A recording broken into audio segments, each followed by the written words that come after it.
Hi, everyone, and welcome back to the AI Interconnect podcast, where we explore how technology is reshaping the system we live and work in, one conversation at a time.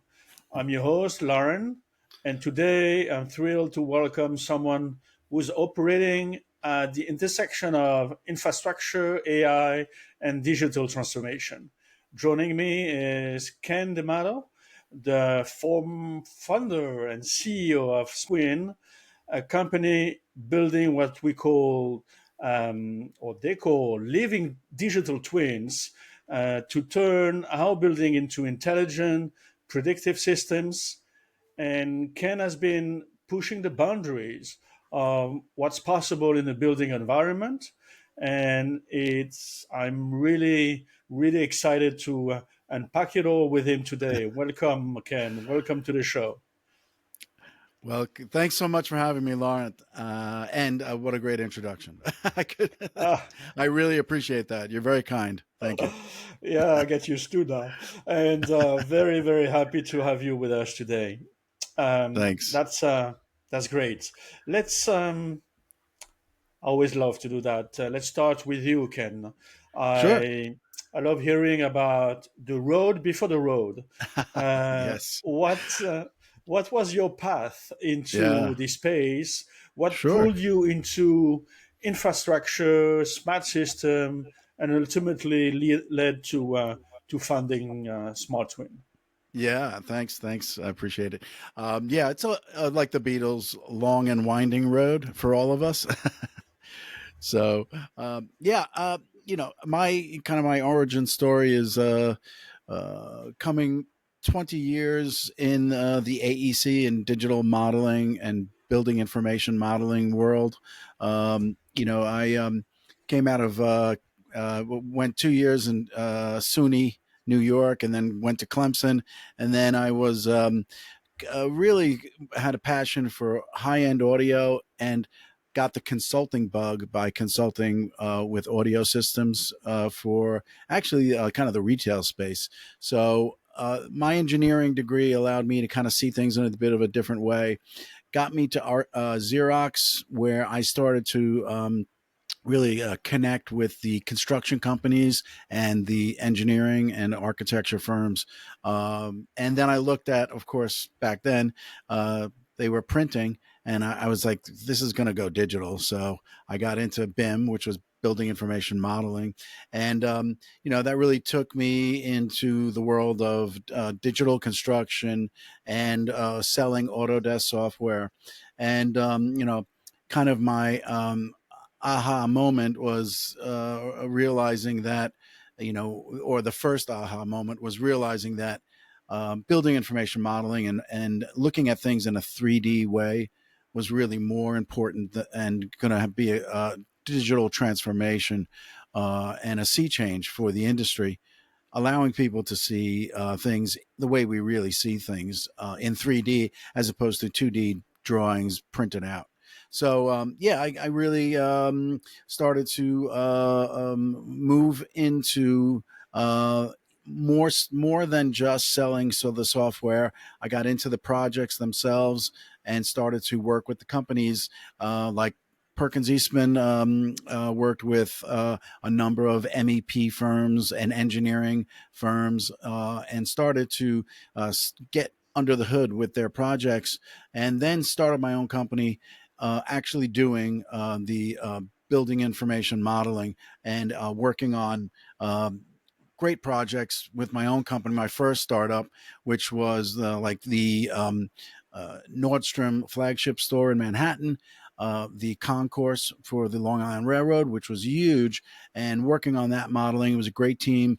We just did a portion, and so you start to run teams and you run some of these construction meetings, and you get to know the construction companies really well.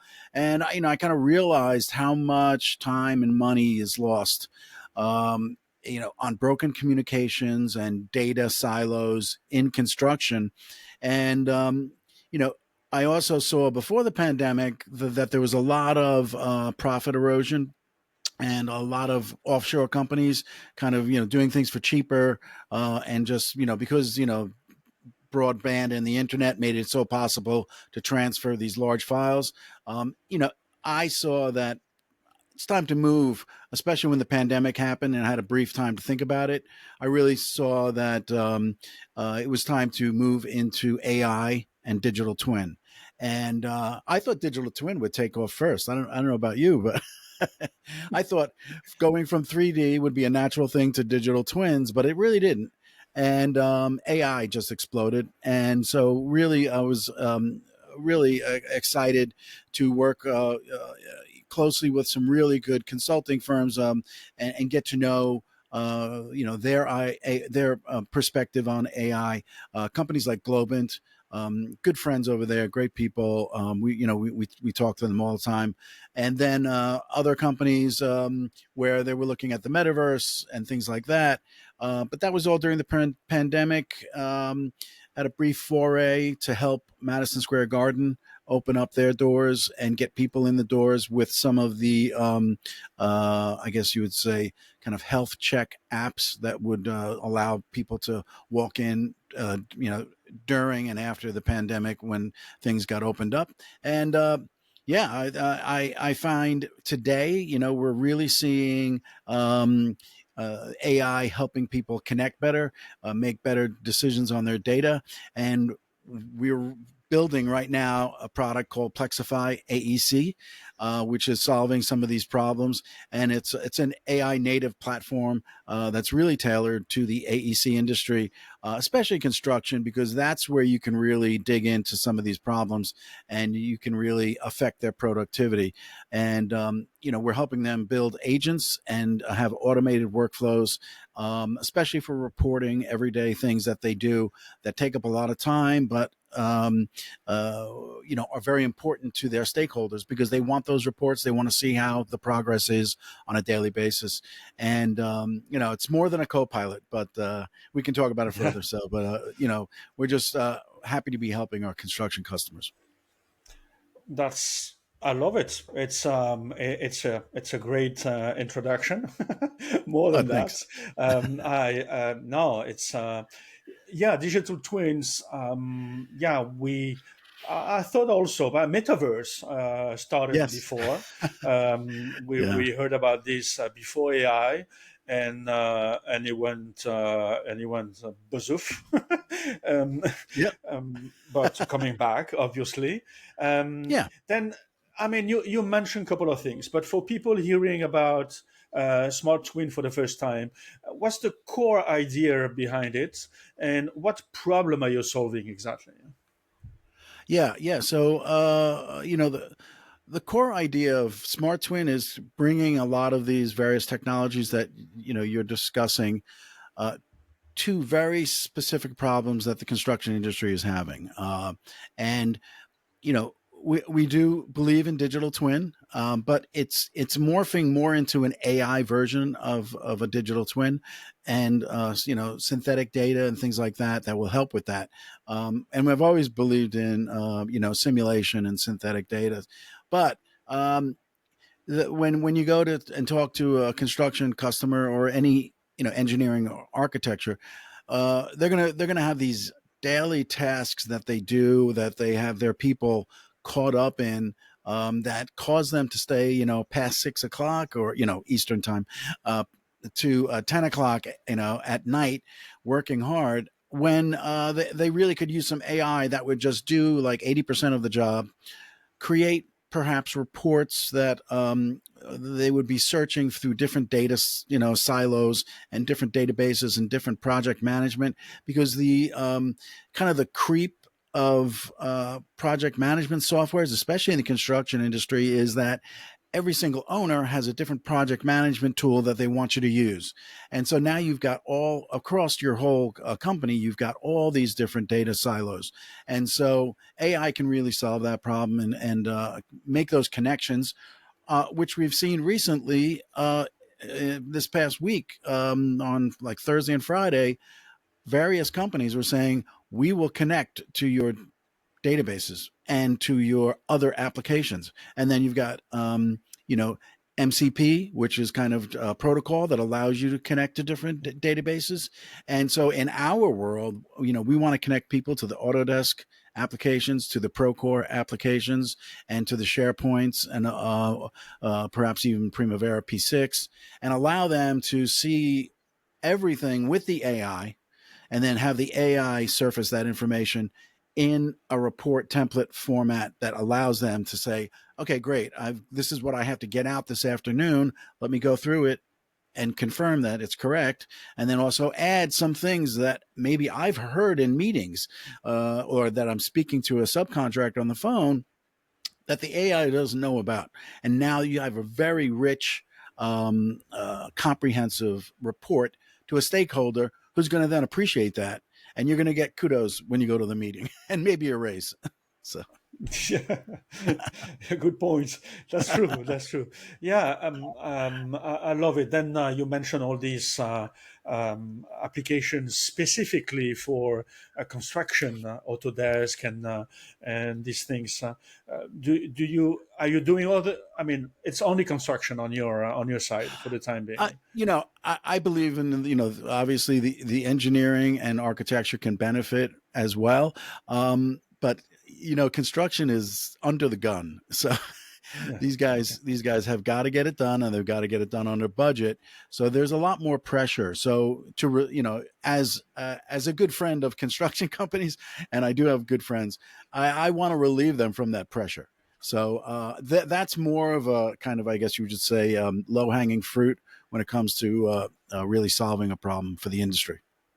Oh, it makes sense. And then you use the phrase "living digital twin."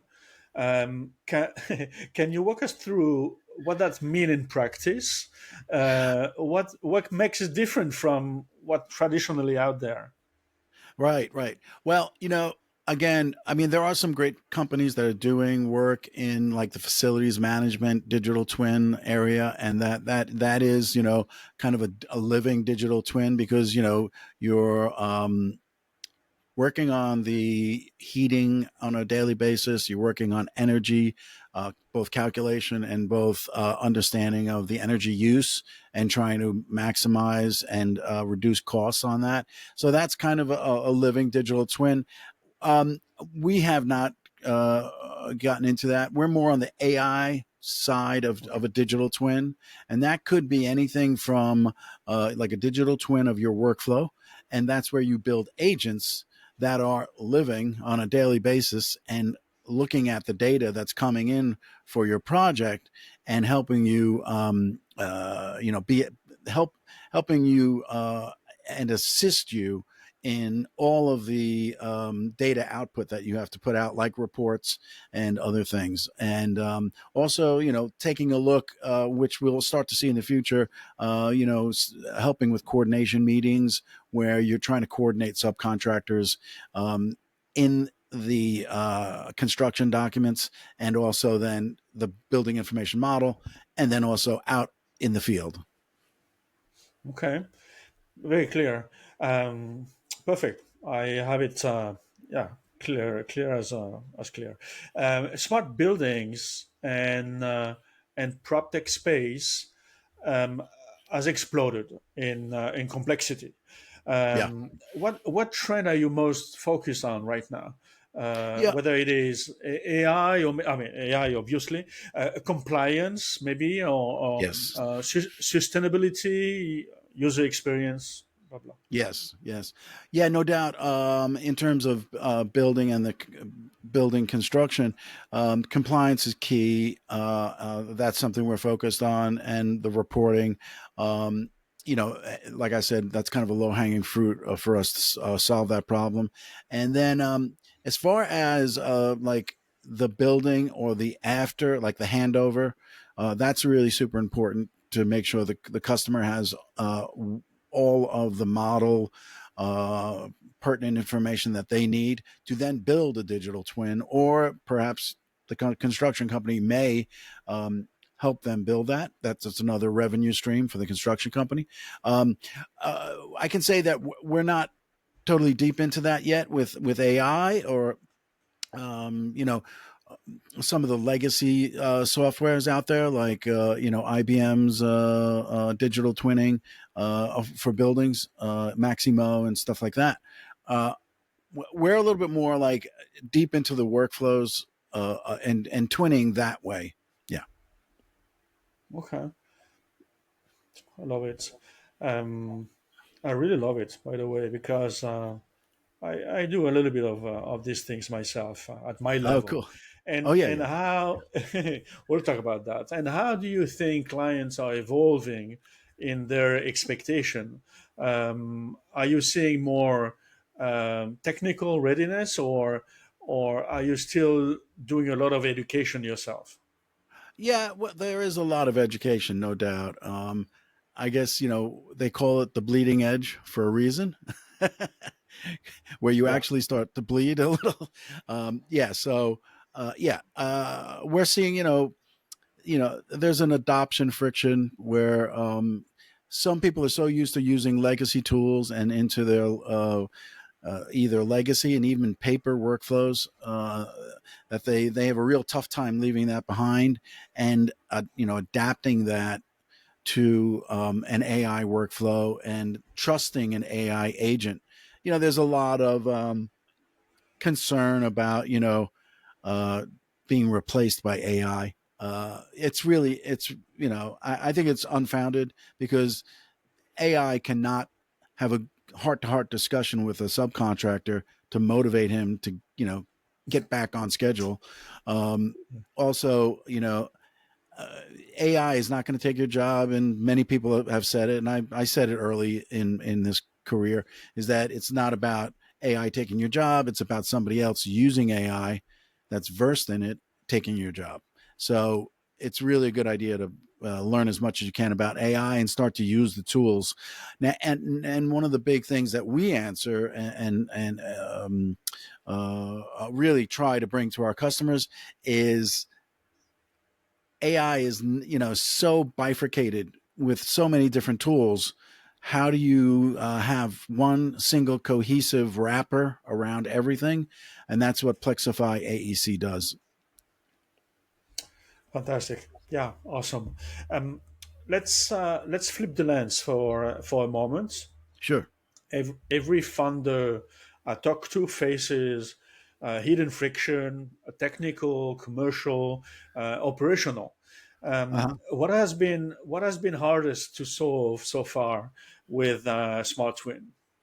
Uh, uh, um, we're in I would say about beta or close to beta build. And I think going forward, I think the marketing and getting the word out for the product is probably going to be a challenge. Um, you got to really, get to the right people in the right places and connect and do things like this, like podcasts, and get exposure. So I think that's going to be a difficult thing. I think the infrastructure and the corporate structure will handle itself pretty well with a lot of AI. Um, I do think you want to find those people that are way beyond what AI can do. They are people who are connected in the industry. There are people with great experience, and I think you can do that instead of having a lot of task work done by people. You can let the AI do that, and then you go to the next level of hires. And also I think I think the fundraising world is changing a little. I hope it is, because in the fundraising world that I was first involved with, my previous startups, was not so great because there's a lot of people out there that just think they can step in and advise you and then have a piece of your company. You got to be careful of that. Just if the right person has to show up, and then they got to show up with a bag of money. So uh, that's the way it's got to go. It's not like somebody just shows up with some great ideas or so-called connections, nor should it be somebody that shows up with just a bag of money and doesn't know what they're doing or is just trying to, ride your product out until they can exit you, which is always a terrible thing because you usually wind up on the short end of the stick. So I think it's a good time out there for entrepreneurs to leverage AI to uh, capture as much runway as possible and capture as much customer engagement as possible and revenue, to really take it to a level where it's got a great valuation. Okay. Yeah, makes a lot of sense. Um, you mentioned you were in beta version uh, for one kind of product, but by the way, is it Smart Win or No, Smart it's Twin? it's a shared T, so it's SmarTwin. You know, the logo kind Okay. of, yeah. Most people when they see the Love it. logo read it correctly. But, I always have trouble with the website. I'm always like spelling it out, but No, but I it's a think shared T. both the way to say it is Yeah, wonderful. I love absolutely. Oh, and it it. does win. Yeah, it does win exactly. Then then you were talking about beta. Are you in a beta mode for most of SmartTwin operational Well, or for it's, Plexify AEC, okay, that's going to be kind of the lead product that we're going to have.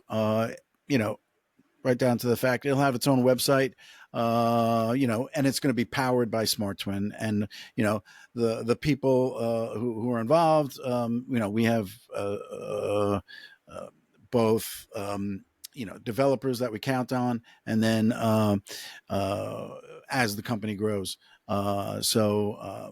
Right now, we're helping the New York City borough-based jail system, so that's something we're really excited about, and we will be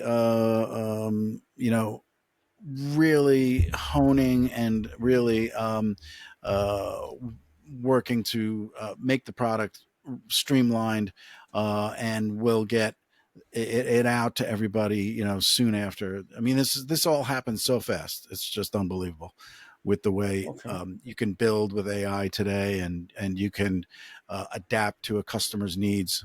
So we're excited. for for sure. No, this is so excited. I mean, you're talking to an enthusiast, that's for sure. That's great. Um, is your what does AEC stand for? I'm You said sorry. Architecture, engineering, and construction. So okay, it's wonderful. purpose built. It's a purpose built AI, as opposed to like an AI where you can find your favorite Thai restaurant and then you can ask it about building codes, which generally is not going to do it. Ours is purpose built. I like to call it ambient prompting. That's in the background, just like Alexa's in the background or Siri is in the background, ready to help. This is ambient prompting in our product that's in the background, that focuses exactly what you know your everyday focus. You might enjoy, like, I love to play guitar and play out. That's great. I love other things, but when I'm working, I am prompted in my head to work on something specific, and I know every single step that I have to go through. And that's what this AI of ambient prompting does. It is focused on your project. And when you ask it something, even just in a natural way, give me all of the RFIs that are outstanding for this month, you know, it's going to boom, jump right into your project and know exactly what you need. Okay, that's then this product is basically it is a platform Yeah. to automate Yes. workflows, Agents. things like Yes. this. Yeah. Agents, Yeah. uh, AI agent, Right. agentic agent as well, or Absolutely. agentic AI. Yeah, What do you and mean? orchestration, because Okay, again, I love kind of the word ambient makes sense because it's you also have ambient agents that just are in the background ambient. ready to help with any kind of task. And we help build those agents up by understanding the workflow of the project and the company and what kind of output they need to satisfy stakeholders. Okay, okay, I love it. Um, where do you see SmartTwin going over the next 12 to 24 months? What's the big vision you're building towards?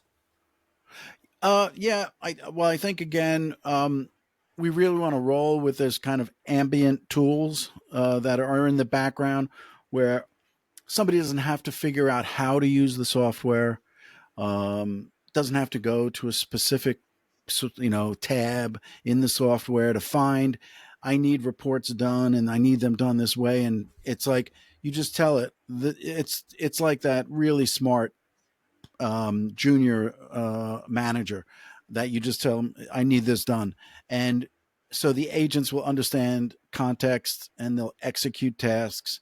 They'll communicate across all your systems and will pull data from all your project management systems. And we want to get these agents to the point where they're project teammates, as opposed to just tools. Okay, okay, makes sense. Um, and how do you think AI will shape the future of real estate infrastructure and operational intelligence? Yeah. Well, I think we're seeing some of it now with OpenAI having ChatGPT to connect to many different things like Google Drive, your Gmail, Outlook. You never saw that before, where it was like there were so many, um, you know, barriers to entry. Even Autodesk is starting to open things up with APIs, and MCP is becoming something that they're going to allow people to use. So, if I had to wave a magic wand, I would love the world to be fully, interoperable. you know, it's kind of like why can't we all get along? It's not to evoke the LA riots, but why can't we all get along? And if we all get along with our data, and we'll have fully interoperable BIM, we're building information modeling, we'll have fully interoperable project management softwares, and AI will be able to kind of move throughout all of this data and then be able to uh, surface the information that people need every day really quick and fast. I mean, I'm sure you're using AI. It really does speed up your day and really gets things moving and allows you to kind of work at the speed of your intelligence, as opposed to the speed of the Windows operating system or the Apple operating system, and having to jump from application to application, and I got to copy paste and all that. It just lets you operate at the speed of intelligence. Yeah, oh, that's right. That's right. We're doing things much faster, Yeah. and we can scale much more. That's the two things that AI is bringing us today. And even Yeah. some people want to scale only, but the speed is definitely there. Yeah. Okay, then what's one lesson you have learned the hard way as a founder in this space? I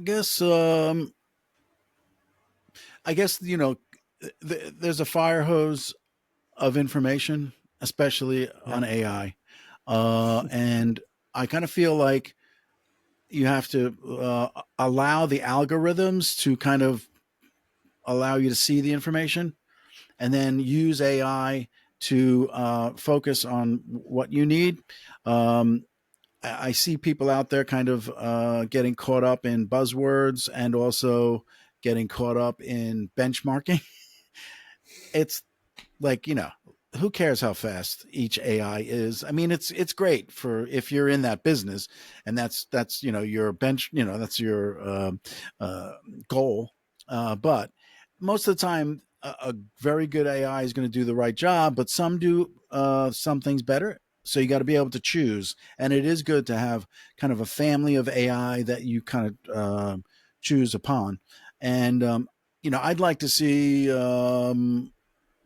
some kind of, I guess you would call it like a AI exchange where you can, or AI where you can sign up and you can, instead of paying for each AI, you just pay one price. And I think they're starting to happen, and pay one price, and then that's the AIs that you can pull in. And I think that would be a pretty cool business model. So yeah, I think it's I would say for me right now, without getting into like fundraising and all that, but just like the technology itself is creating a system that keeps you up with what you need to keep up with in terms of information. And, just to give some advice, which I love what you're doing on YouTube, and your channel is fantastic for this, is that there are really good YouTube channels that do touch upon the latest news of the day, because it's new every day. And I think you got to have a really clean algorithm with your YouTube, whether you dedicate a certain user login for that, or your YouTube. Um, lol cats, or like, funny pictures or memes are fun, but if that's what your YouTube channel or your YouTube login, your YouTube, when you log in, if that's what it's giving you, it's not giving you the really good information so make sure you have a good work um, profile, and a good algorithm that is just, it knows exactly what you're interested in. Yeah, that's right. That's right. Maybe you can advise me a little bit. Yeah. And No lol talking about cats. it. No LOL cats. I mean, talking about advice, what advice would you give to someone just starting to build in this intersection of physical systems, data, and AI? Yeah. Um, Definitely serve a niche, and do a great amount of research with customers that are in the trenches, customers that roll up their sleeves and work really hard. And if you can get their time, be very very understanding of their time. Just say, look, I just need to talk to you for half an hour or an hour. I want to find out what your problems are. And, obviously it should be a niche that you're excited about and you have a passion for. And I have a passion for construction and architecture and all that. So find that niche that you really love. Find somebody who's deep into it and is having problems, solve those, have a roadmap to solve those problems, and check in with them regularly. And first you'll build a friendship, and then you'll build a first customer with them, and then you'll build your own company over time. Great advice. Very cool. Ken, Thanks. that's been very, I mean, incredible. I love Oh, this discussion. It's I enjoy it thanks too. for pulling back the curtain and walking us through your journey, Oh, the thank you. tech, and the real world tension of building something with ambitions. And Yeah. I really love your insights. Where can people follow your work, or connect Oh, sure. with SmartTwin? Yeah, well, it's smart twin, but it's smartwin.me. So it's a shared T. And then we have a YouTube, and then we have I'm on X personally, and then we'll have an X channel of our own, especially when we release this product. But just definitely, my email is simple. It's Ken at smartwin.me. And again, I'd be happy to answer any questions in the future, or anybody wants to reach out. That's fantastic. I'm sure people will love to hear more, and we can even have you maybe in a year from now, Ah, and get the sense of your progress, but I'm sure we'll be talking in the meantime. Thank you so much, well, Ken. it'll be my Uh, pleasure. Yeah. Fantastic. Yeah. And And that's it for today's episode of the AI Interconnect. Thank And you for if you having me. enjoyed it, Thanks, Laura. it's my pleasure. It has been a great conversation, and if you enjoyed it, share it with someone who's building the future, or better yet, someone who should be. And Sure. until next time, stay curious, stay creative, and keep building. Thank you, Ken. Thank you.